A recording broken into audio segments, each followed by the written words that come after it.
What are the fundamental, the major effects of this legislative overactivity? Yes, this legislative overactivity has the impact to create, I would say, arbitrage among the various enterprises. So far, it seems that the big loser are the small and medium enterprises, which in fact are the ones who are creating more jobs, are more efficient, but they cannot cope with the success of regulation. A second aspect also we mentioned is that there seem to be different kind of standards. It's difficult to coordinate all these rules. It's very difficult to apply, even for larger enterprises.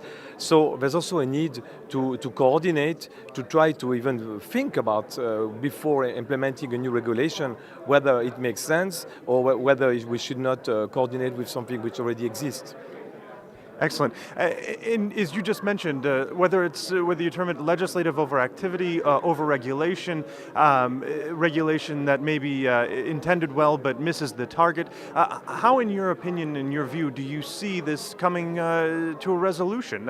You have too many SMEs that simply can't cope with this new infrastructure of regulation. How do you view this as coming to a resolution?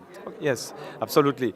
There are various possibilities, sometimes difficult to implement, but one idea would be, for example, to have what we call a sort of impact analysis, like before we implement something new, to really try to figure out the existing context in which this regulation would be implemented. And also another aspect which was mentioned is who really will bear the burden of this regulation. Sometimes we discover that it's not the people we intended. A fine, for example, is not borne by the company, sometimes it's borne by the shareholders. A new tax sometimes is not borne by the company, but is borne by the workers. So the impact could be quite different. A second, I think, idea would be to develop more participation by the people, by the parliaments around the world.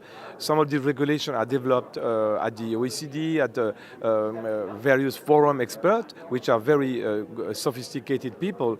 But they would need also to have more people from the world, or just ordinary people trying to understand what's going on. They will have to apply this rule, so they should be also able to participate in a way or another to the elaboration of these rules.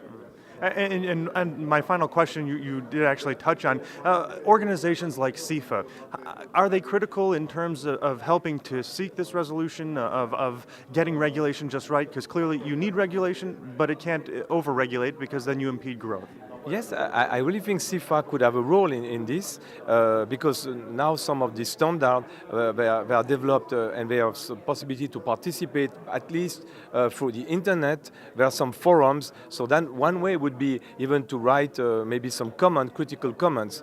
Of course, this is very informal, so I'm not saying that it will be very efficient, but at least you could participate. But I would try to promote something more formal as a process to have people from the community, from various sectors involved, who should really participate and have an impact in the elaboration of these rules.